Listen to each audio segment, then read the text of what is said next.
everybody. I'm Brian Malow, and this is But Seriously. And today, we're talking about man's best friend. Um, uh, I've often said that dog may be man's best friend, but man isn't always dog's best friend. But in today's show, we're gonna talk to someone who had a really special relationship with their dog, and it evolved into places that I don't think she ever could have imagined. So yesterday we were talking about the sense of smell in mosquitoes with a neuroscientist, Chris Potter from Johns Hopkins Medicine. And this is another conversation about the sense of smell, but it's in our best friend, the dog. And even if you haven't done the elaborate things that she has done with dogs and trained them to do, we all have experiences with dogs and their sense of smell. So I think we might all have some questions for her. Let's bring her on. Kat Warren is here. She is a journalist, a science writer, a creative, a former professor at NC State in creative nonfiction, and she is the author of What the Dog Knows, a New York Times bestseller. So, hey, Kat, it's so good to see you. Thanks for joining me. We'll pull that back up again. Let me see if anyone has any comments throughout the show.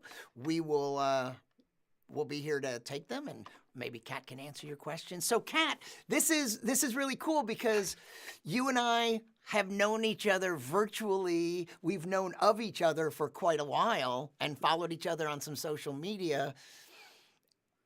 And although we've probably never met, we did just discover, because of our connection with a mutual friend, that we were at an event together, a small event, a talk by Kit Chapman, who's another science writer who's written about chemistry. What was that? You had him come speak to. You were a professor at NC State at the time, right? Right, and he was brought in to talk about his new book, and for the chemistry department, and gave a marvelous talk, on his book, and then he was generous enough to come to my graduate class in science writing and, really talked with the students about reporting and writing heavy science and how you do that and how you do that effectively. And he was just great. Well, let me ask you. So, before we go backwards, why don't you just tell me about What the Dog Knows briefly? But we'll be coming back to it. Tell me about the book itself. What is What the Dog Knows? And here it is. So the book is this kind of amalgamation of several things. So there's science in it. There's a fair amount of history. There's some kind of investigative reporting because I spent part of my career doing that. Um, then there's the memoir stuff, and it really is about a relationship that I had with a dog who was was super difficult. He was really a jerk. He was a singleton, so he was the only pup in his litter. And what that does with dogs is it very often creates the equivalent of a sociopath. They really n they really need that litter interaction to figure out what other dogs will put up with and what they won't Yeah. put up with, and they trade just, thousands of signals, right? And the singletons are known to be both pretty antisocial with other dogs because they just don't speak the language, and sometimes human aggressive too. And that was not the case with Solo, luckily. But when I got him, I quickly realized I couldn't take him to obedience puppy classes because he was a jackass. I mean, he would come in, all his hackles would be up, he'd be growling and barking, and so many classes, people had these cute little dogs they brought, and he was an ass. And there were, I think I flunked out of 4 or 5 puppy classes I It mean, sounds like your dog had literally. a little cat in him. Yeah, actually, he made cats look really good, Brian. He was he was a s just a super challenge, and, I had these dreams of doing competitive obedience with him, and, all that was taken off the table, but I did notice that he had a really good nose, and this was something I had never particularly appreciated in dogs. I mean, to the contrary, it's sort of like, basset hounds and beagles kind of, nose to the ground running away from you. But So, how did you notice that he had a good nose? Because you know, I guess there was there w he every time he went out, he would start tracking, and one day, literally, I David was my husband was down at the greenhouse working on something sort of well out of sight, and Solo kinda dashed out the door, and before I knew it, he was down biting David's jeans saying, "I found you, I found you." And it was, it was something that had been a negative to me, and then I took him to a trainer I'd known to say, "What do I do? I mean, what do I do with a dog who can't get along with other dogs?" And it was she who suggested this unique path, for training him in scent detection. So but you already found it difficult to train him at all. And now you're gonna train him for yeah. something like that specialized, like, that seems like it was gonna be challenging. I can't even get him to Yeah. sit and come, you know? Interestingly, he would sit and come. He was a super smart dog, and happily, he was really devoted to me and to David. I mean, he liked people. And it's not that he was disobedient. It was that he just didn't love being around other dogs. And so this trainer suggested that I train him to locate the missing. The missing and the dead, right? This is because I couldn't really go. I was a professor. I couldn't really like dash out in the middle of class to find a missing child, right? Where time is of the essence. But as Nancy Hook said, probably not with a lot of sensitivity, the dead will wait, right? They actually emit more and more scent over time. And so somebody you're searching for in North Carolina, a few days go by, and that can be a thing that will actually help the dog locate the person. Hmm, a little Mm. morbid. So let me ask you, you did you know particularly much about dogs, or was because of your relationship with Solo, and you even named him Solo, like, because he was a singleton? Is that how he got the name Solo? Um, Yes. so not because of Han Solo? Um, or maybe People yes kept there too. asking that because he had that personality, right? So they Yeah. said, "Oh, it's after Han Solo." No, it's not. But did you had, dogs or had a dog and maybe in the past, but did you know particularly much about him, or was this the beginning of a journey and a lot of research and learning about all of this? Not just that very specialized part, but just everything that you learned about dogs' s view of the world? I mean, it's such an interesting question because, I'd loved dogs from the time I was a child, right? Yeah, And me I too, read yeah. about dogs and I read all the books, and we had Irish setters, which are an impossible breed of dog. And my brothers used them for hunting, for duck and pheasant hunting. And so in many ways, I knew a lot about 'em at one level, right? I had German shepherds, they traveled with me, I had them in obedience classes, but this specific thing of thinking about using a dog for a super specific purpose, which is scent detection or odor detection, that was a new world to me. And the world of thinking about dogs as both an instrument, okay, because they really are. They're a tool, in this case, right? Because they're kind of an extension of you. They're doing things that you can't do. They're smelling things you can't smell. But the idea of training a dog in a sense to work both independently and with you, right? Yeah. Um, the dog has to do a lot of thinking for himself in this case, right? He's making decisions that as long as he's not endangering himself by running out into the highway, you're letting him follow his nose, right? And so all of that was a new world to me. So that's you and Solo right there. Yeah. Yeah, he was a fine dog. He really was um independent and smart, and he loved this work. I think that people see things, and I think the nice analogy is watching border collies herd sheep, right? Is that you look at border collies making these split second decisions and thinking for themselves, and they get some feedback from their handlers, but they're also just getting off on the work itself. They're not doing it for a reward at the end. The work itself is part of the pleasure the dog gets.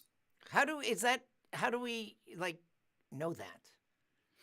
Because they do it.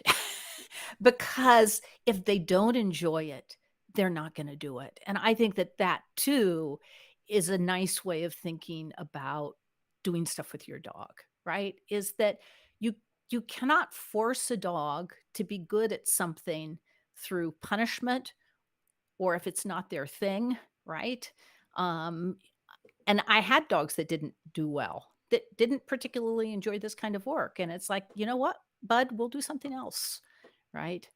Um, but it really is with this sort of associative learning where they're saying, "Oh, I will get a reward if I find this specific scent." What happens with that relationship is that they are working with you and for the reward, but they're simultaneously working because they find it intrinsically rewarding. And with dogs, very often, scent is intrinsically rewarding, right? Using their Right. nose, right? We like to S- use our eyes. You know what you just touched on. Do you know much about that reward and punishment? And because I mean, there's something that whether we train our dogs for cadaver sniffing or not, um, pet owners have to deal with problematic pups and cats all the time, and it's sometimes hard to know. Like there's that classic thing you always see people rubbing their nose, like if a dog poops or pees somewhere and rubbing their nose in it. Is that a good idea? It's Do a they really learn from that? terrible. They do not. Well, they learn to be afraid of you. I mean, the fact is that so much that we're learning now, which is really delightful, is that positive learning really works. And um, is the world always positive? No, it's not. And does that mean that you're not sometimes really challenging the dog to work things out for themselves?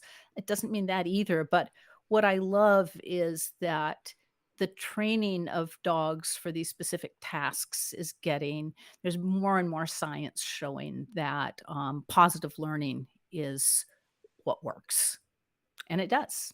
So positive reinforcement when they do the right thing. Right. But what can you do if they're peeing or pooping where you don't want them to, or some other kind of? Is there another kind of behavior that you have Yeah. that you would another idea that a kind of behavioral issue that with the proper insight into how their minds work that we could do a better job of with our own pets? Yes. So Yeah. I have a trainer who I love because she kind of cuts it down to its simplest formulation. It's all behavior. It's all behavior, and if the dog is doing something like barking at the mail carrier, they're doing that because it's intrinsically rewarding. They're not doing it because they're trying to be bad, right? You view it as bad. It's a pretty natural behavior on the dog's part. So starting to think through all of those things, like dogs jumping on people when they greet them, very often because they actually want to make contact with the person's face. It's just behavior, right? And if you think about it that way, it takes a lot of the onus actually off the dog, which it should, and off you, right? It's You can start to look at it a little more coolly. And I know that it's hard in the heat of, right, the the dog who tore up the couch because you left the dog alone for 9 hours in the house while you went to work. And it's sort of like the dog is expressing a really natural behavior here. And how do you keep them from doing it? Not by rubbing their noses in it, but maybe by setting it up so that the couch isn't available to the dog, um, and that the dog maybe gets a walk or two in the middle of the day. Yeah, that made me think about how cats like to scratch everything, couches and drapes and it's and I mean typically though you might provide them with a scratching post and maybe they'll do most of their scratching on that if it's attractive enough, I guess, right? I mean, your You know name is what? Cat, but you're not as knowledgeable about cats as you are about dogs, are It's you? The it the makes irony me that gets pointed out at every interview you've ever done, I'm sure. pretty much every interview, and I'm also allergic to them. I mean, deathly hospital-inducing allergic to them, so I do love cats. It's simply that cats and me and my lungs don't seem to get along well. Right. And yeah, I mean, the cat climbing the drapes, I mean, who can blame it? I mean, that is a beast who loves to climb, and it's not as a scratching post is pretty boring compared to the drapes, right? Um, I think the interesting thing is watching some of the debate that's going on about claw removal on cats and the degree to which it's pretty cool, kind of a cruel thing. Right. Um, and and part of it is just that issue that cats get bored, like people get bored. And dogs get bored? And dogs get bored. What do And dogs dogs are really need? so they're super social creatures, right? Yeah. They co-evolved with us, and when they co-evolved, that was they wanted to spend time next to us, right? And then we think that somehow it's fine to leave them in the house for 9 hours by themselves, and then they get separation anxiety, and you think, Yeah. "Hmm, that that's that's bad behavior," and it's like, "No, it's actually supernatural." Super Super. natural, not supernatural. Sup It's very it's natural. it's a very natural, not supernatural behavior. Yeah, our we dogs are wolves. I mean, to some extent, maybe that we've changed them some, but we've changed each other some, I suppose. But Mm. I guess are they pack animals? Like they not every like you said, Solo. Not every animal is the same. Not every dog is the same, but they come from a history of being pack animals, don't they? Yeah, and they're not pack animals No. anymore. They're people animals. So that idea so mostly where people screw up with the idea of the pack animal is this notion that you have to be the leader of the pack, right? Hmm. Or that you have to be the alpha. And Right. You not hear only people is say it that all kind of the a time. misinterpretation, it's a complete misinterpretation of wolf behavior, number one. And number two, dogs aren't wolves, right? They evolved from a similar descendant. But the fact is that they don't operate like pack animals, right? Feral dogs don't cooperatively hunt. Huh. Um, they cooperatively hunt. They'll hunt with people, right? Right. And this is the nice thing to think about is that you actually don't need to dominate your dog. Your dog does not think you're another dog.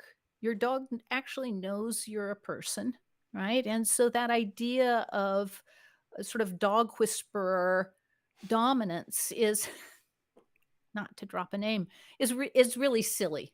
And the science has really debunked this notion. um, Mm. that they are pack animals and that dominance theory is something that will actually work. It doesn't. It's I'll like bet rubbing it's the dog's nose in an accident. It's like, you yeah. know, I'll bet it's more true about cats though. Brian, you seem to Based have a thing. You seem to like cats a lot. I actually do like cats. I grew up See? more with dogs, but also cats. And in my adulthood, I've only had cats and haven't Right. had a dog in a Right. long time. And I have a cat now. And so I Yeah. think it's possible to love them and also be. I think maybe it's almost essential to love them and appreciate how um, frustrating they can be. Right. Um, so let's go back a little and They don't care about you, Brian.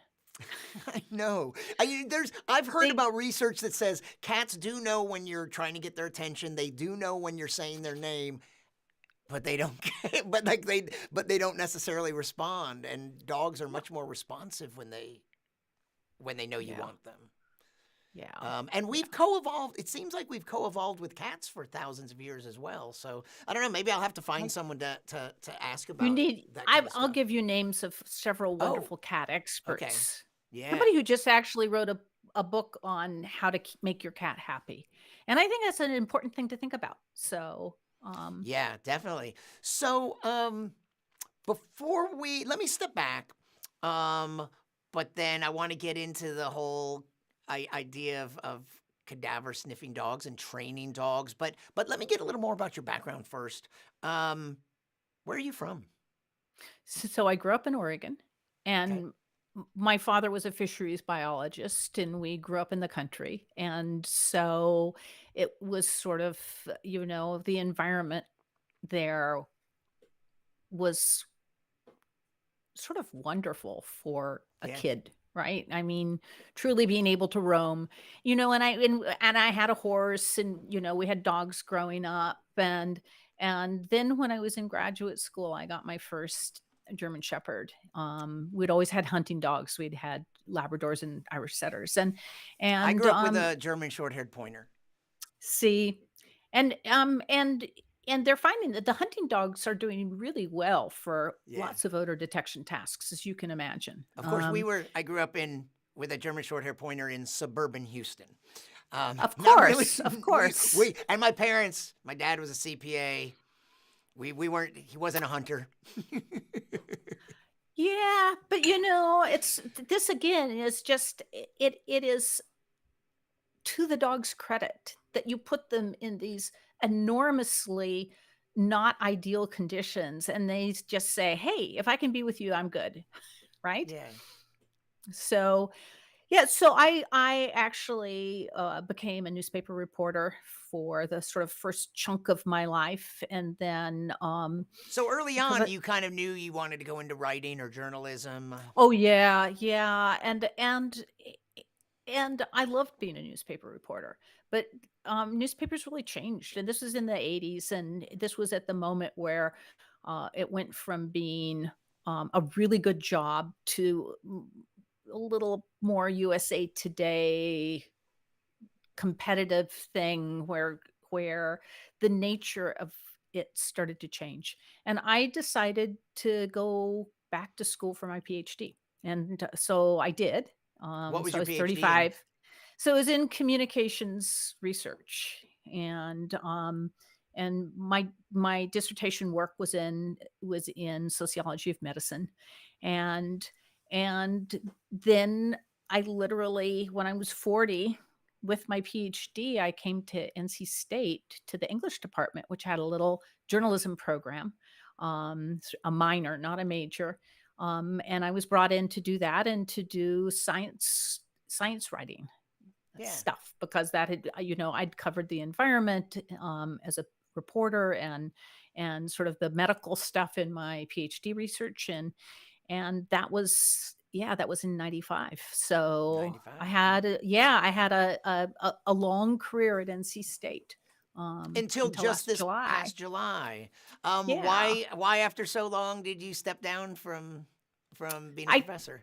I turned 65, and and my You know you don't have husband to retire.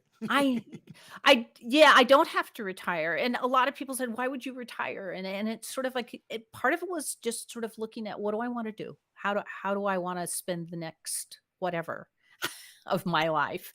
And by the way, I didn't think, "Oh, I'll retire right in the middle of COVID before there's a vaccination." Right.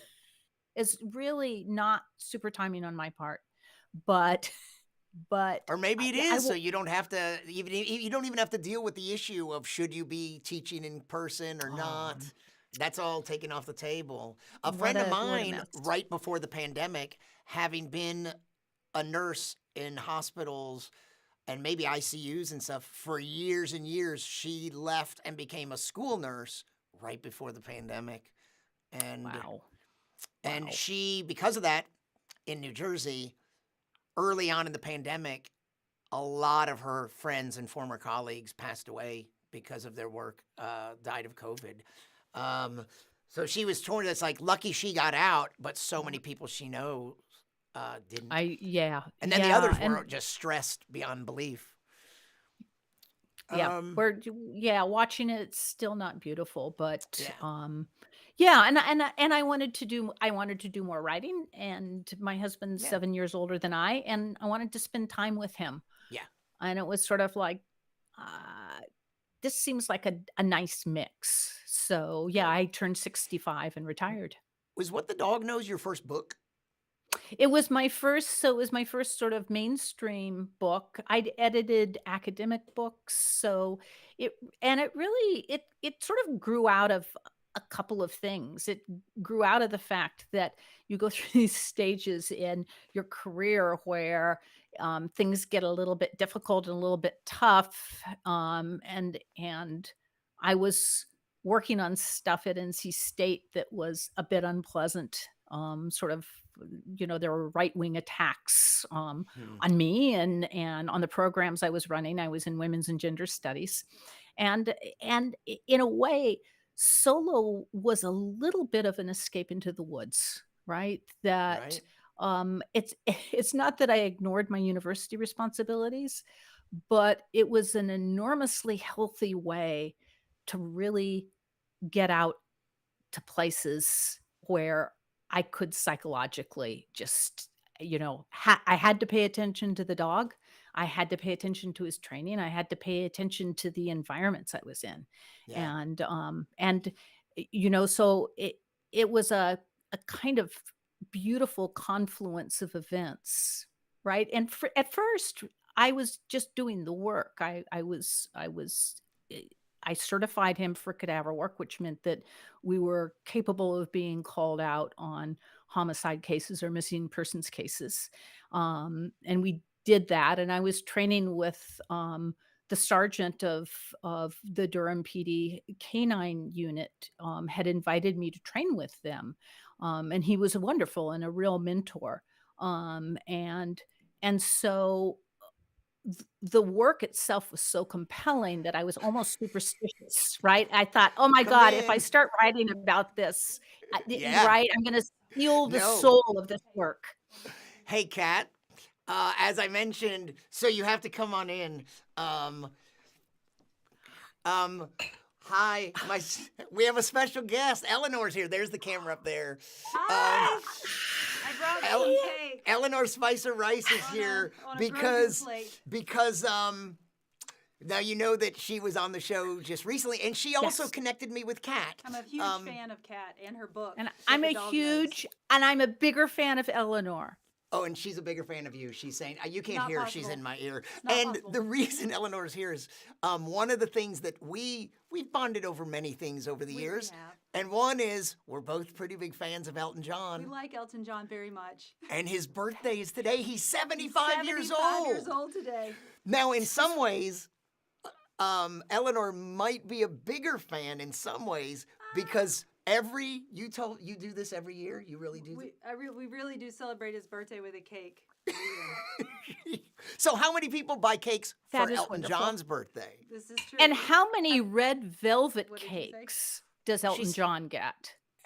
Why did you ask that? How many red But velvet cakes does Elton isn't John that a get? red? Is that a red velvet cake? This is a red velvet. It Why is. did you choose red velvet? Because it just happens to be my favorite. Well, but you brought it up, and I thought it had something to do with Elton John. I know. so Does got it have something to do with? Why did No. you say red No, velvet? No, you just- okay. I just it just, know sent us because down I this mean he road. is it not a just Southern feels boy. like I usually get like a child's birthday cake yeah. and put happy birthday on it. But I'm going to go drop this off so y'all can have important things that you're doing. Eleanor Spicer Rice, Bye. I'm so glad you came by, and thank you for the cake. I told her Let them that I eat would. cake.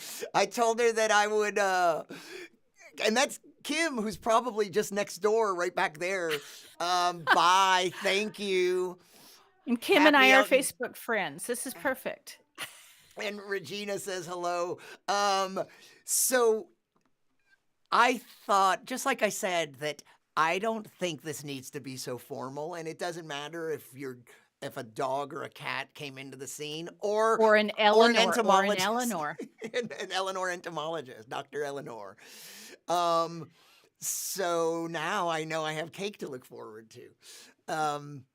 And it is red velvet. It does seem like red velvet. Elton, it just sees something about his costumes, and it does seem appropriate. I think it works. I think it works. And so she missed this, but we got a hello, Dr. Spicer. And Kim, Kim saw her come up the stairs.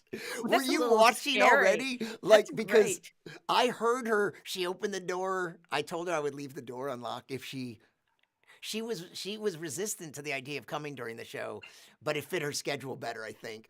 And so that was great. Excellent. So let me ask you to I want to pick up where you were, but I want a little before that, I was going to just ask you before you started working with the police, how does one train a dog to be I was going to say drug sniffing dog, but how different is that? Is it sort of the same realm of you're just training them to some scent?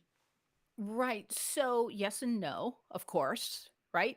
Right. So drugs or narcotics scent is so much less complicated than actually either live human scent or deceased human odor.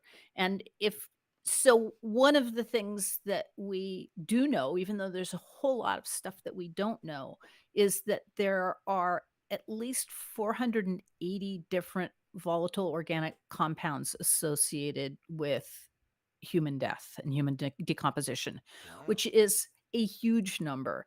And they're still identifying VOCs and just organic compounds. I mean, When you say VOCs, volatile organic compounds. So it's just the stuff that goes up into the air column so that it's available for the dog's nose to sniff, right? So the smell of chocolate chip cookies baking, where you sniff the air and go, there's something in the oven. Those are the volatile organic compounds, right? Just like the cup of coffee where you sniff and go, oh, I smell coffee brewing.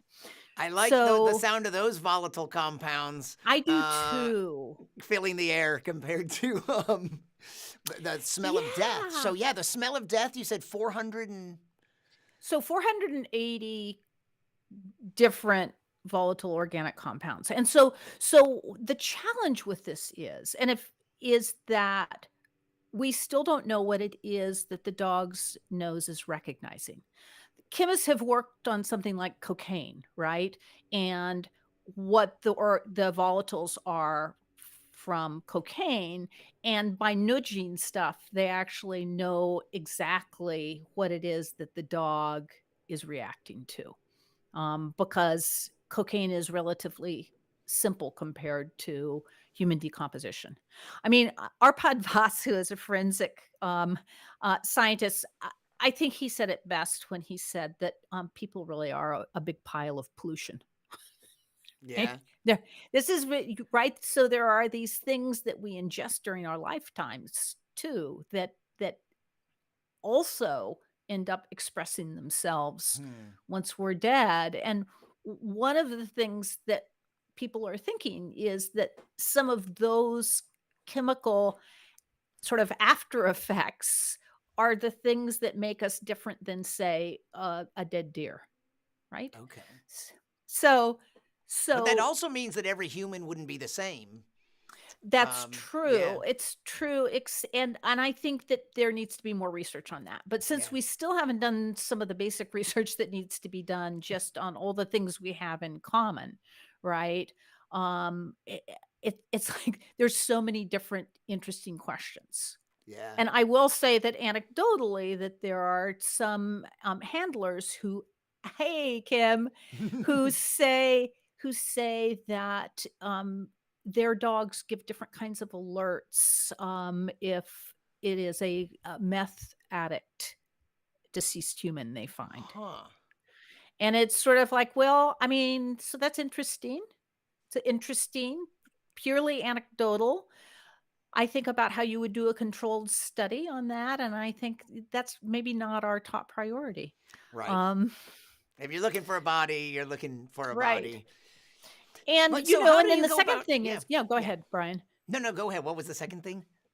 So the second thing with this is that the issue between what scientists know the dogs are smelling and what the dogs know they're smelling is those are two different questions. And the fact is that the crucial one is if the dogs are finding people who are missing and dead and they're locating them, right?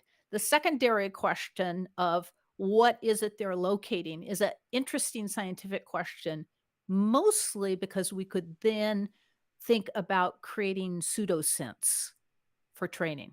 In other words, if we knew the 18 compounds that were crucial for dogs being able to locate missing humans, then we could go back and make a really nice pseudoscent out of those compounds, Hmm. and it would be a lot more convenient Yeah. than actually having to use human remains for training. So that's what. So how do you train a dog to be a cadaver? And what is the proper terminology? Should I be saying a cadaver sniffing dog? What should I say? Oh my god. I mean, the names. So they started out as body dogs, which you can look at that and go, "Yeah, that's true." So the 70s, they were called body dogs or body location dogs. And then they were called cadaver dogs because, after all, a cadaver is a cadaver, and it was super descriptive, and a lot of people still use that term.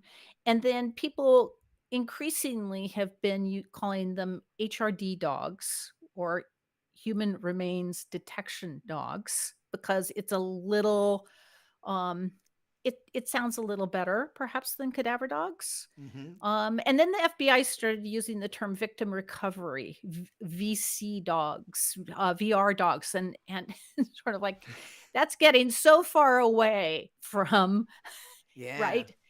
And I don't What's the actually know preferred? What's your anybody. preferred terminology? What do You you know, like tend to say? in the book I called them cadaver dogs. Yeah, I think it's a that good shorthand. it's shorthand. I think increasingly for sort of scientific papers, HRD dog or human Okay. remains detection dog is the term of art. I think they're all terms of art. But there's something here. It's not all about cadavers and human remains because sometimes you mentioned missing people. So Mhm. sometimes it's you're searching for someone who might be alive, and at Yeah, least the but sense that you yeah, have to go missing on and are like, presumed. By the time you're calling in HRD dogs, you're pretty sure that the person is deceased. And it is an issue. There are people who have cross-trained dogs, and especially early on, right, where they had air scent or tracking dogs that if there was a live victim, right, the dog would find that person. And if the person was deceased, it was not a big deal for the dog to say, okay, here's the person, right? yeah, Um, but there are disadvantages to that for things such as disasters. So, where you have, for instance, a collapsed building, you're obviously going to want to send in the dogs who will find somebody who's alive. yeah. That's the first priority, right? And if you have a cross-trained dog in that instance, you get a little muddling of what the priorities are, if that makes sense. That does. So So if they're not cross trained, there are dogs that specifically look for living people, Oh yeah, and then yes, others for cadaver absolutely, dogs. absolutely, and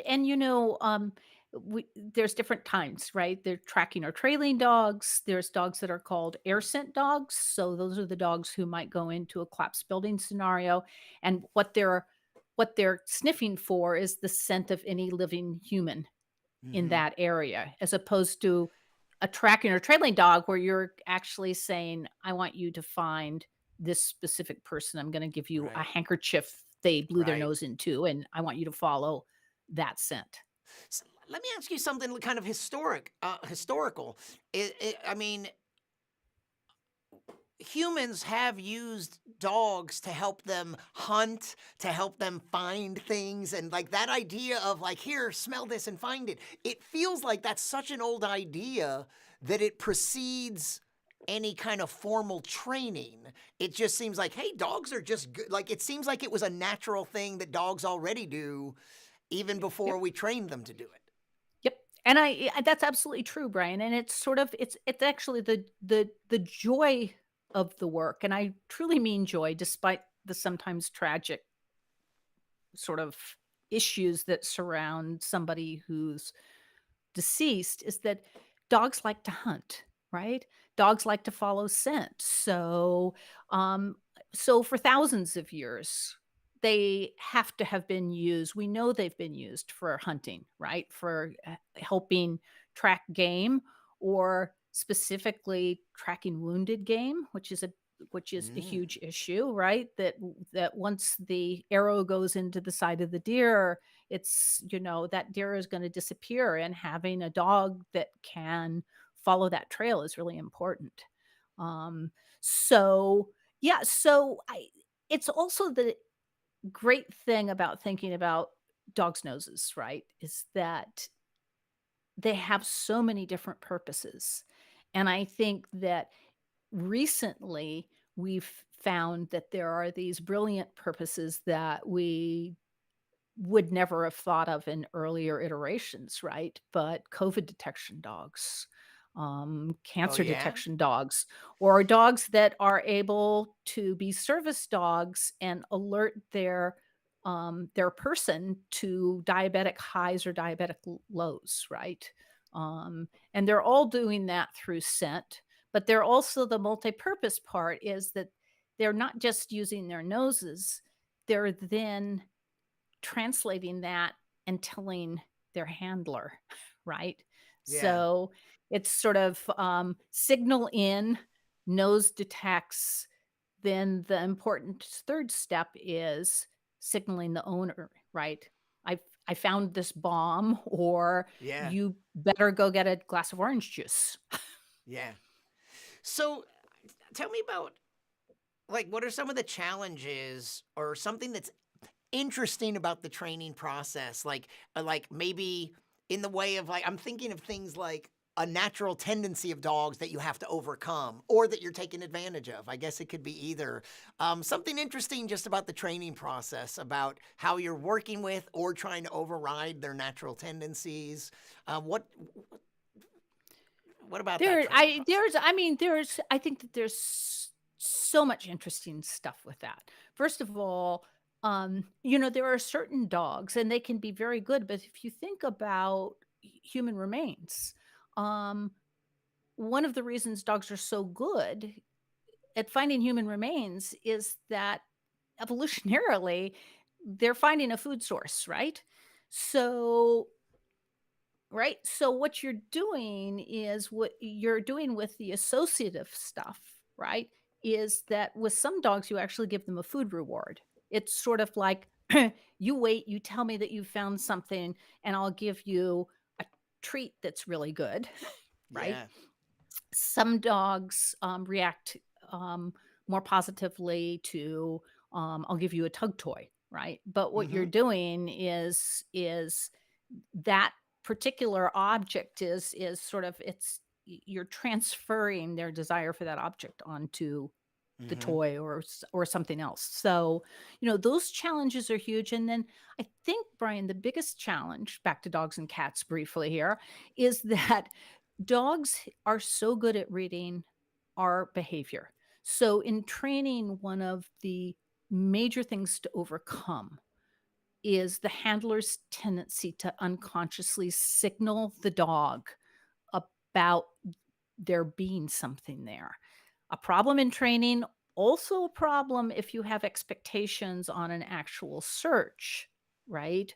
And you expect, for instance, the drugs to be in the pocket of the car, right? If you haven't absolutely clearly trained yourself and the dog to ignore you're doing that, you can have real problems. So this is called the clever Hans syndrome, and this was after this German horse in the early 1900s, who used to um, do math problems, and his owner was so delusional that at a point he thought the horse knew several different languages, right? But he could ask he could ask Hans, what's 4 times 3, and Hans would paw out 12, and I mean there were And huge what's crowds that quattro times gathered. trace? If Saturday and 1901 Right. falls on a right, then what day? I mean, just amazing. So this was a math teacher. So as you can imagine, he was really good at math, right? Right. A little less good at So psychology. he actually, I mean, part of the mystery of all of this is that he was so delusional that he really thought the horse was doing this. And it was just a horse that was super smart, and read the owner's unconscious cues. And then even later, when the horse got more and more popular and huge crowds gathered, the horse started reading the audience cues too. So, Yeah. the So little it wasn't double sigh. blind. No, no. But, Very interesting. the So problem, it is a huge problem. yeah, and dogs are. That's one of the things I remember picking this up, that we humans have this tendency to rank other animals and like where we are evolutionarily or something. But first of all, on that, as someone has pointed out, everything that's alive now is equally evolved. We're all at Yes. it's the current state of evolution of all this life, and we're not more evolved than an ant. This is also what an ant is after this many millions of years of evolution. But Yes. so that we tend to rank them, and we've always think that, like primates, chimps are so smart, and are they smarter than dogs? But it just turns out different creatures have different strengths, and dogs have some incredible strengths because of our co-evolving together, our evolutionary Yeah. history, so that Yeah. they're better than chimps at picking up on subtle cues from us, and pointing and hand gestures. So in Yeah, some ways, it's not although saying, yeah, yeah. right? Yeah, so the pointing hand gesture thing is really interesting because the fact is that, that's not hardwired into the dog. Um, n so, um so Clive Wynne, who's a scientist, did some, great experiments on the pointing, behavior stuff, and the fact is that wolves can pick that up just as well as dogs can. Mhm. So the idea that a 7-week-old puppy, if you point your finger at a treat on the floor, is gonna follow your finger is actually not true. But what happens is in living with us, they learn how to do that because, frankly, they get rewarded, right? If they Right. learn how to follow a pointed finger, they're gonna get to the accidentally dropped treat a lot more quickly, if that makes But not sense. every animal will follow that. A point, they look at your hand and not Right, understand that it's like, no, look over right, there. right, right. So here's something else about our daily experience with dogs. And I know you mentioned something about this to me, that we've all had this experience of taking a dog for a walk, and sometimes we're not patient, and the dog wants to stop. You want to walk and get some exercise, but the dog wants to stop and sniff every a few feet, and that can be very frustrating. But is there something that we should understand about what's going on with the dog? Yeah, so I don't have the citation for this, Brian, and I just read part of this study a couple days ago, but it makes inherent good sense. So maybe that's not a good reason to say, "Hey, there's this great study." But the fact is that it was a study that compared dogs on short leashes, longer leashes, and either dropped leashes or running loose on a walk. And the essential takeaway from this study was that the longer the leash or the more freedom, the more time the dog spent sniffing. That makes sense because we tend to jerk them away from interesting scents when they're on a short leash. But the thing that probably wasn't sort of a natural takeaway is that the more time spent sniffing, the lower the pulse on the dog. Okay. So, in other words, sniffing behavior, and maybe this is a bit too much of a leap, but sniffing behavior can lower stress levels and be an inherently calming thing for the dog, right? And Right. I thought that I thought it was a super interesting um, study, partly because with our current German Shepherd, um, we s we s I spend time going places where he just gets to be. He just gets to roam around. He gets to sniff where he wants to sniff. If we're out for 20 minutes, I don't wanna spend my calling him back to me more than maybe 3 times total, right? I don't want him to have to do anything other than follow his nose, right? And it relaxes him and it puts him in a good headspace. So I think that it's a great lesson that, and if you think about sort of how does work like scent detection work, or dogs finding invasive species or endangered species and all that sort of, like, that's such sort of working dog stuff. How do we translate that to our own dogs? There's so many practical little things. I mean, the fact is that hiding treats around your house and then having the dog just spend 15 minutes finding those treats in different spots in the Hmm. house is like deeply rewarding for the dog. And a lot of people have found this competitive nose work stuff that people are doing where the dogs are learning how to find different essential oils. Um, it solves a fair number of behavior problems. So, dogs that are shy, etc., this can be a huge confidence builder for them, What which I about, love. yeah, what about, so I've heard this idea of like, playing with your dog before they eat in a way like the kind of the games, like the thing with the way I would play with the cat is having it chase something that's a toy but a proxy for something it would chase in the wild.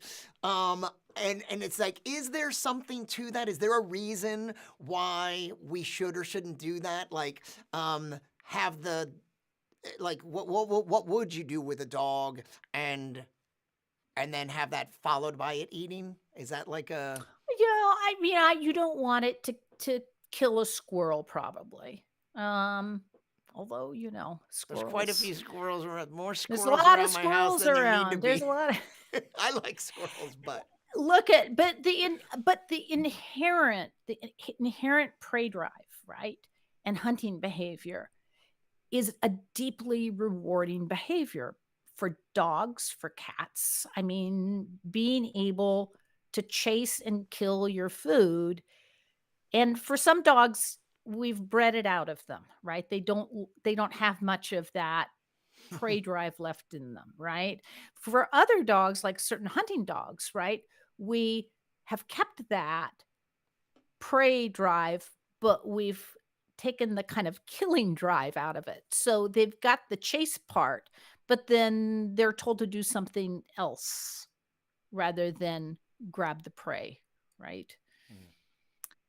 So the degree to which you could mimic this with your dog or cat is great. And the fact is that 3/4 of dog toys and cat toys are simply mimicking uh, prey drive, right?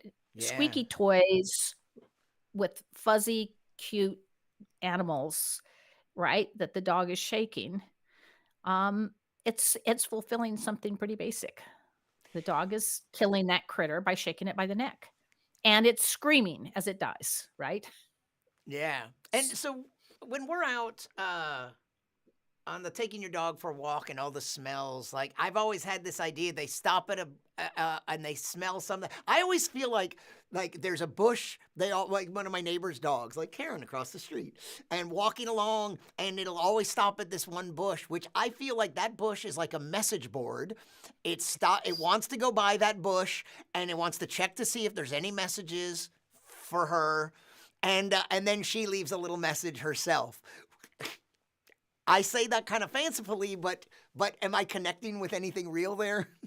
Of course you are. I mean, I mean, marking behavior with dogs is for a really good reason, right?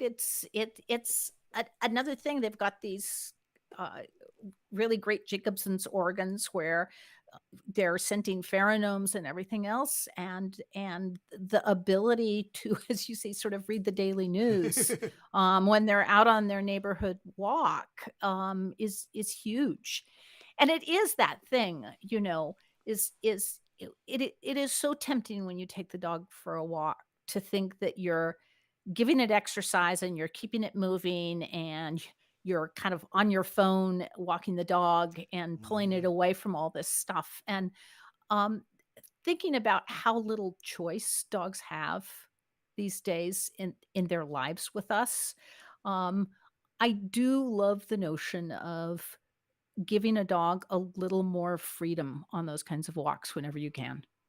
Yeah. Um, you, Well, Kat, I've gone all over the place with these questions, but let me ask you about. Let me uh, get a story or two from you, as you trained solo, and then how did these opportunities come about to work with the police? Like, so you've trained your dog.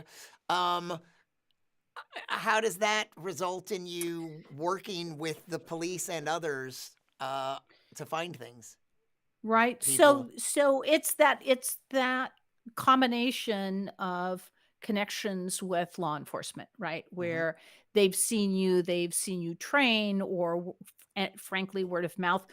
Most people work in teams, and I was in a situation where I was a sort of what do they call a single asset, which was I wasn't involved with the team, but I did train regularly with law enforcement, and so they sort of knew what my abilities were, and so I would get call outs. It wasn't terribly frequent because I didn't make any effort to sort of get my name out there, but I would get a call from, say, a nearby county, right, who had heard from one of the people in Durham that I had a dog that could do this. And I actually still get calls to get recommendations for people going out.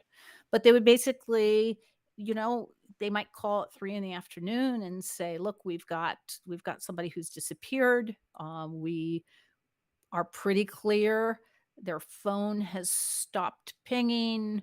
Um, we think that they're dead, right? Whatever evidence they have, and and what are the next steps, right? And in that case, you literally schedule when you go out. You say, if it's hot summer, you say, it'd be great if we could go out at 7:30 in the morning.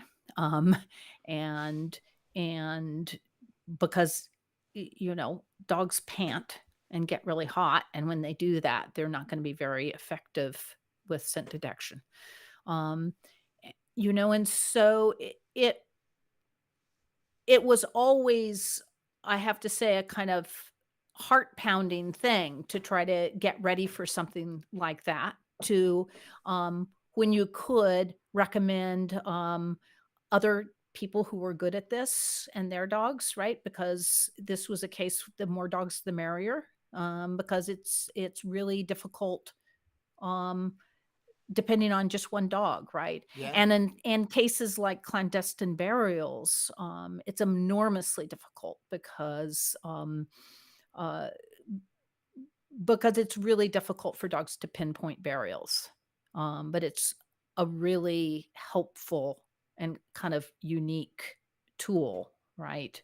Is that when somebody has been buried for a few years and then the police get uh, right a tip of somebody confessing that they buried a certain person somewhere, right? And get kind of a map about where that person might be, right? Going out and counting on just what one dog might do is really problematic. You want to bring in a couple dogs at least, Yeah.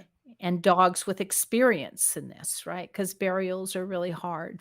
Scent can be super faint, um, and and we talked about these volatile organic compounds. They move with things like wind and temperature, but if you think about somebody who's buried and you think about water tables and everything else, literally decomposition itself moves, right? But I know I don't want to I don't want to quite jump to it yet. But you've done archaeological work where we are talking about things that have been buried for very very long times. But Yeah. let me just put a pin in that. Okay. I don't believe I just said that phrase, but I did. And You did. because before we go to that, could you tell me a story, like a success story, something that in some kind of search work that's maybe for police and more modern, a success story that maybe there was something interesting about it that made it challenging, but that did solo, maybe a story involving solo. Yeah, I mean, actually, I was really careful in the book to not identify people, and Right. when cases were still likely to go through the court, to not write about those specifically. But one of the really early searches with Solo was a really difficult case where a suspect had actually had a couple of outstanding warrants and had run from the police, and it was at night, and there was a storm, as it's early middle spring storm, um and the police couldn't find him, and the family didn't want to contact the police about the fact that they didn't then hear from the suspect for several days. And so the police then called me to say, we think that this person is somewhere out in this swamp, but we think that he's deceased. And so it was one of those cases where um, going into an area where they were going to do a search using dozens of people to try to do a sweep of the swamp. And so it was early in my being deployed. And it was a little scary. Really kind of rotten conditions. The water had receded, but it was still mucky. And Solo found the person. And I sort of think about that and think about his reaction and his search work, and it was like, wow. Um, he did what he was trained to do. But it's You had an area also that they suspected he was in. we had the whole it was probably a 10 or 12 acre area, which even maybe a little bigger. It was a big area. And so we had to kind of map it out. And there was this point at which trying to figure out what to cover next, right? Where might this person have gone if he was running, right? Um, right. So you're doing all of that work, but then you're also leaving it up to the dog, because part of his job is to cover that area completely. And my big memory was that, early spring, or middle spring with poison ivy these days is just we came to this part in the swamp where it was like literally like up to my chest with new poison ivy growth. I mean, it was everywhere. And Solo just dives into it. It's just like, and right. And I go, holy crap. I've got to go in there too because that stuff could be hiding a body. And if he's gone in there, then right. Yeah. So so those, I mean, these kinds of things are why when people talk about these kinds of tasks, right? Could humans, a bunch of humans, swept that swamp and found the person? Yes, absolutely. Um, did the dog make the work more efficient? Absolutely.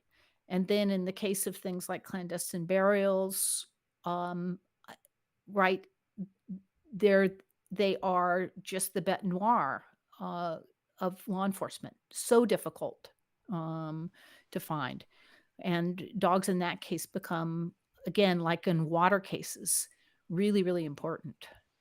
Well, as challenging as that sounds, how did you get involved in archaeological work? And this defies reason. It's hard to even comprehend um, some of these stories. Yeah, and I agree, Brian, because and it gets back to this issue: what is it that the dog is smelling, right? And when we're talking about, for instance, um, the case in Croatia. So, and we do have a couple of pictures, I think, of the dogs working in Croatia, and they're working on top of a mountain that's scoured by wind and hot and cold temperatures overlooking the Adriatic Sea. And this is Iron Age burials. There we go. So if you look at those little rectangular things in the middle of what is basically a beehive. Now these were reconstructed. This was all just rubble. So this is after the archaeologists reconstructed it. But those are burial chests. Probably a pastoral people where there would be several bodies in a chest that were probably buried at, or they came back at different times and added bodies. Um, but a, a woman named Andrea Pintar, who is Croatian, and her husband, Chris Nikolic, and that's Andrea with one of her dogs. Okay, at this site. So these remains are 2,700 years old, um, and she and an archaeologist and her husband, Chris Nikolic, decided that they were going to do a really nice double-blind experiment to see if the dogs could locate remains that old. Um, and and to be truthful, Andrea, who uses her dogs for basically mass burials and executions in the Balkans and from mass executions in World War II. So she's really used to this really already super difficult work where people have been buried with backhoes, right? A family will be executed and buried in a farm, right, using a backhoe. But in this case, what was clear was they designed this so beautifully. The dogs were able to locate 4 or 5 burial chests that the archaeologists didn't know that they were there or that they'd found. Um, the dogs were able, they sort of set up a little test for the dogs. And quite literally, there was a spot where um, one of the burial chests had everything removed, including all the bone fragments. And very often, and I think we have a picture, Brian, of one of the chests.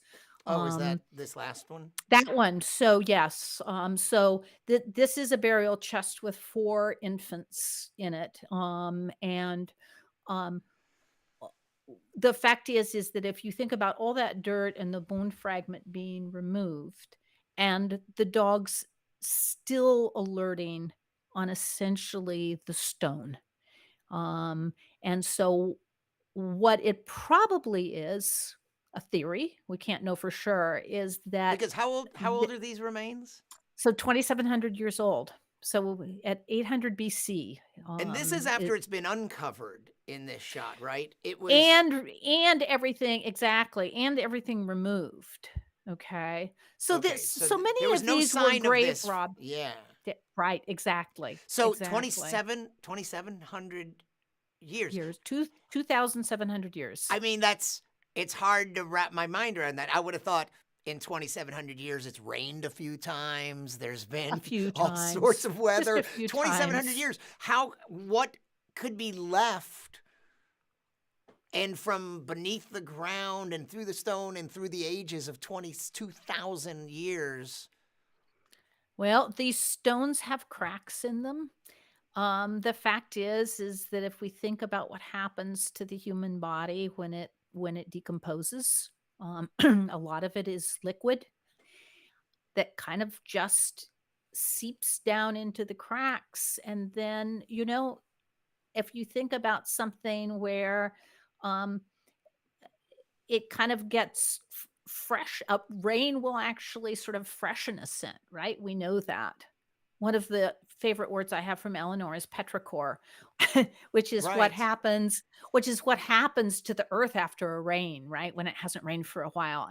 And so quite literally all those smells that come up are called petrichor. And for these, yes, so there's Panda. She's got a very sensitive nose. She works really slowly. And if you look at this rubble, instead of looking at those reconstructed burial chests, this is sort of like if she's alerting there, if she stops there and sits and says, I smell something there, they're going to slowly remove all these rocks until they can see if underneath all of that there are actually human remains, skeletal remains in a burial chest. And what was beautiful about the study they did is that it was really clear that the dogs could could find these. And and Andrea and Chris themselves were super skeptical that the dogs could go back this far. And so that's why I think it's such a sweet little study. Yeah. And now what we're doing in the United States and getting more and more evidence for is for uh, tribal remains that date back hundreds and hundreds of years, for the people who lived here before the Europeans arrived, and dogs helping locate those remains, and then for burial grounds that have been lost in woods. And that's kind of the work that I'm doing now, Brian, is with other people, is archaeologists who are combining dogs with other geophysical instruments like ground penetrating radar and GIS data and lidar, and then locating these burial grounds.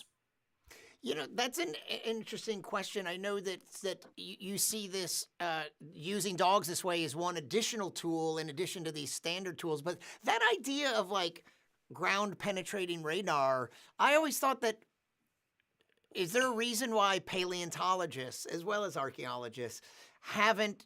Is there some limitation that you would just think, oh, it just like my feeling about radar and that kind of X-ray technology is just like, why can't they just scan this whole area and find all the fossils and all the lost cities of Everywhere, if yeah, everybody and exactly. everything. Yes. So, I Yeah. mean, the problem is that ground penetrating radar, it's a very specific tool that needs to be moved over terrain that's not like you couldn't use it up on these rocks, right? So there's so Why many not? cases where it's It's difficult too to bring in. Yeah, it's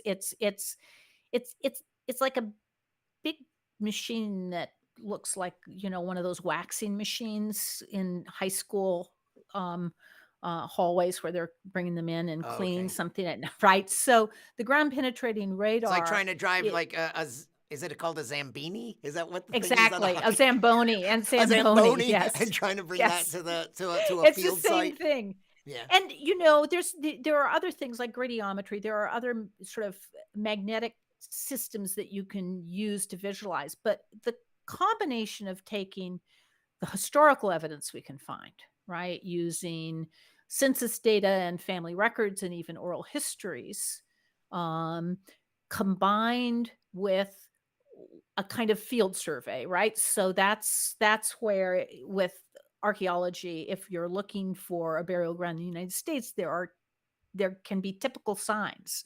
Rectangular depressions are one of those signs, right? Although those can be really easily sort of misconstrued. But literally, even things like the existence of periwinkle in a forest or cedar trees, right? These are all sort of standard What is signs. what does So periwinkle mean? periwinkle is forget me not. It's a flower that was very often planted when somebody was buried, right? So with for instance, the enslaved being buried, very often there's not going to be headstones. There might be field stones, and you're going to be looking for field stones. If those people were lucky, sometimes simply wood headstones will have completely rotted away. Um, but there there are sort of a bunch of signs that you'll be looking for, along with then bringing the dogs in and having the dogs alert in an area, bringing in ground penetrating radar and correlating the ground penetrating radar with the dog alerts and these other signs. And then you start to get these layers of confirmation because you're not going to disinter. Okay. The ethics of all of this are that this work needs to be non-invasive, right? And archaeologists here in the United States have been learning since 1990 with the Native American Graves Protection and Repatriation Act, which basically said, stop digging our dead up. Stop destroying our burial grounds, right?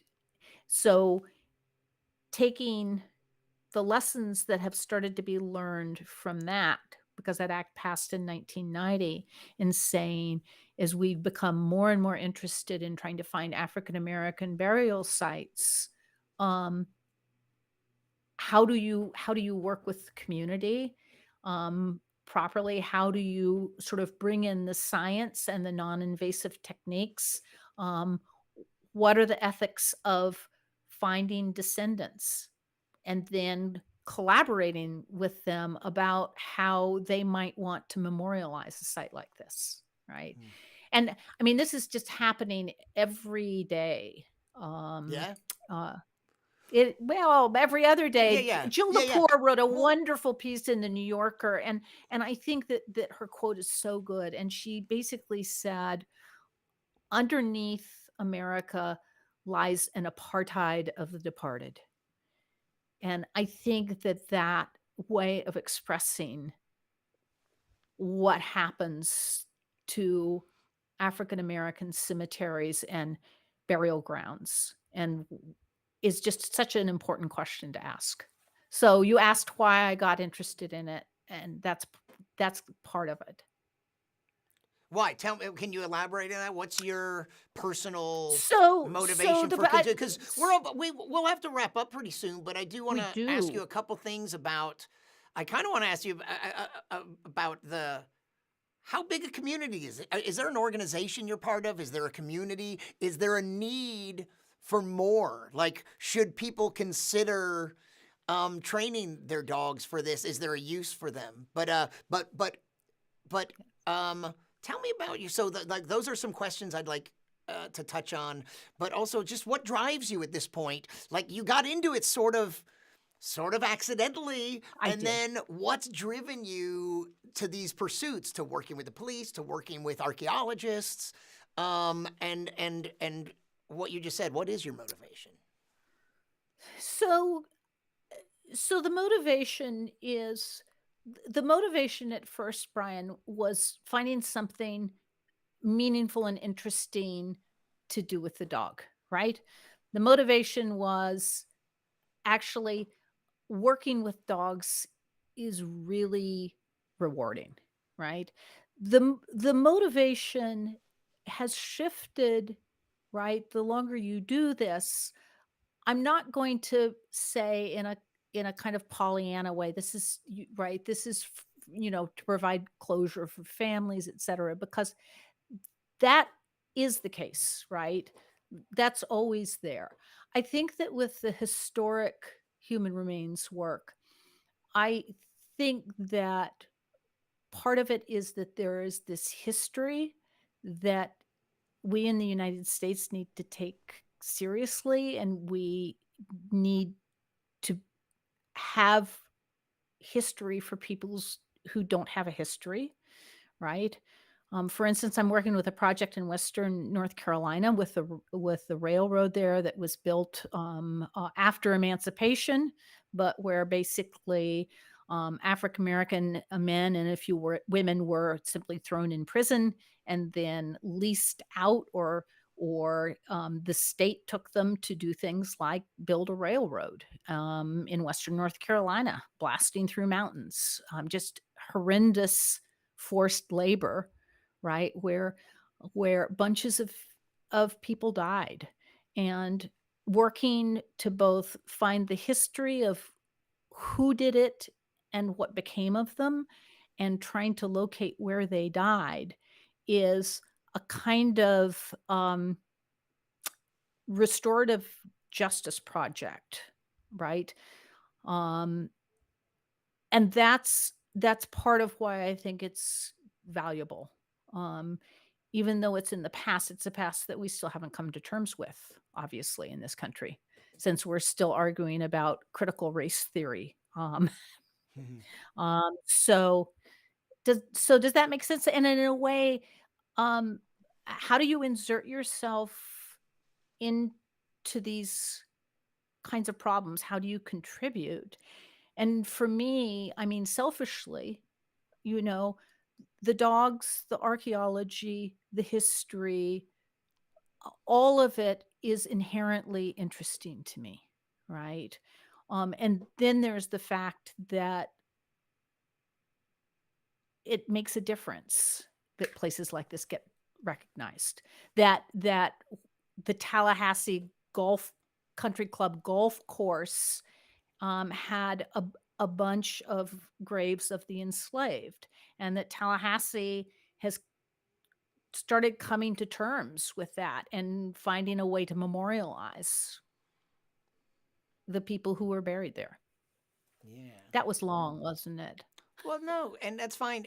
So, in the time that you've been doing this, it's been quite a while now. Has is it is it like a field that has grown, and is there like let's look forward for you personally and the field. Is there um a need for more?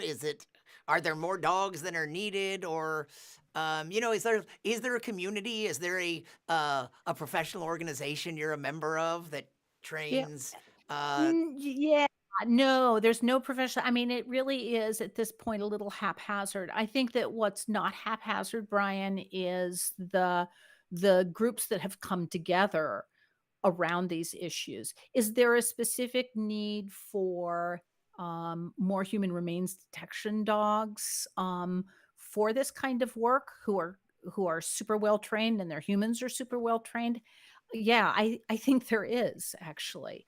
I think that um, what we have a need for is that much of this stuff became an issue in tandem with Black Lives Matter, right? And so um, uh, we're seeing more funding for these kinds of projects. And I think that moving forward, what we want to make sure of is that the work that's done is really triangulated beautifully, if that makes sense, right? That it's not just about a dog going out sniffing and sitting somewhere in the woods and you go, "Hey, there's a cemetery there." That that all of these disciplines have to come together, right? In combination with each other. and Yeah. that actually that it involves the community, right? It has to involve the community. Um, it can't be people just rushing out into the woods and saying, "Hey, we're going to be amateur archaeologists here." Right. Yeah.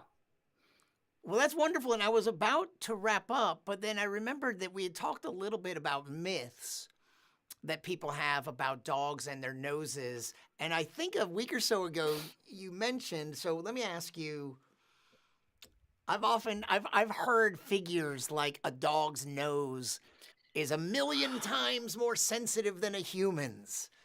And is there any truth to that? I mean, it seems like they do have good noses and smell things that It, I can't smell cancer in my no. friend.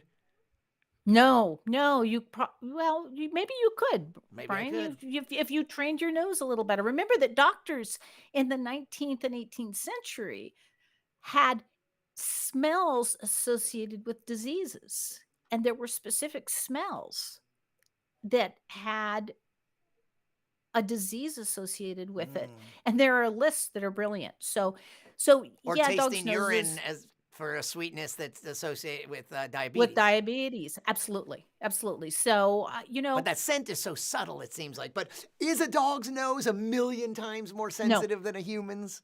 No, no, and What does that even mean? Yeah.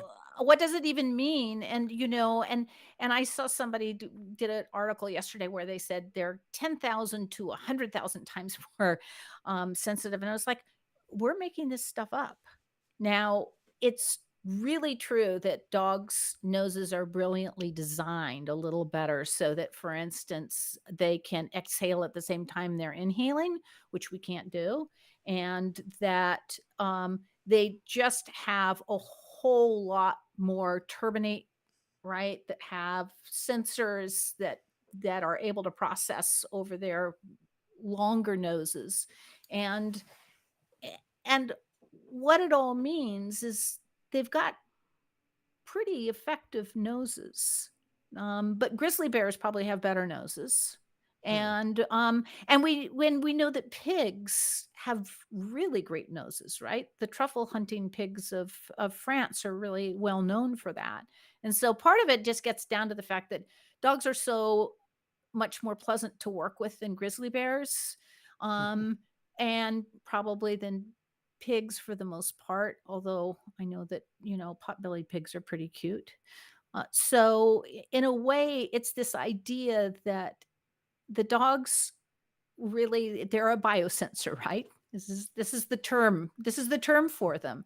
And the reason they're a biosensor that we keep coming back to is because they are brilliantly designed to work with us, right? Um, Right. I don't and see us anytime soon employing cats out at I'm archaeological digs sorry. or I'm looking for so dead sorry. bodies. Brian, the cats are smarter than that. I mean, That's right. They can't. I heard somewhere this joke or a meme that said that thousands of years ago cats were worshipped in Egypt, and they remember.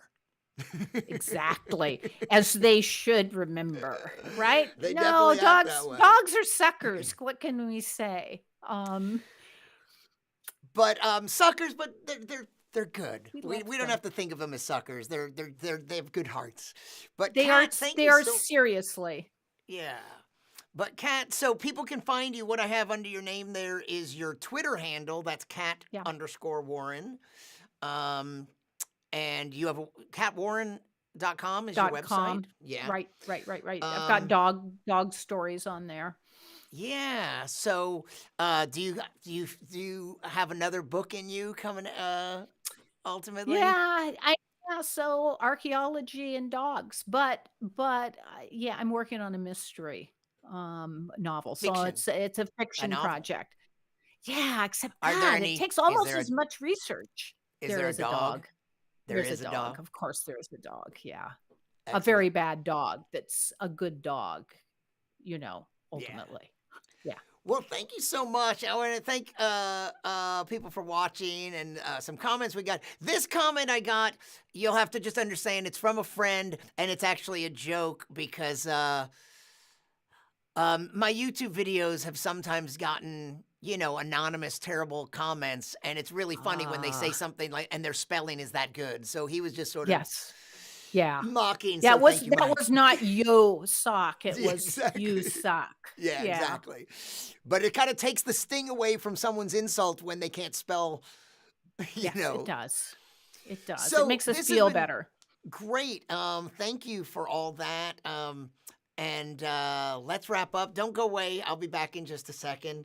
But Okay. Kat Warren, and once again, her book is What the Dog Knows, and it's available everywhere. It's been out for a few years already, so check that out. And you know what? That is our show. Thank you so much. Have a good weekend. And on Monday and Tuesday, we have some great shows. Monday about de-extincting ancient DNA and de-extincting animals. And on Tuesday, birds and ecology and trees. So thank you so much. Our theme song is by Logan Whitehurst. You can find him at loganwhitehurst.com. And also check out his artist page on Spotify. And thank you, everybody. And we'll see you next time.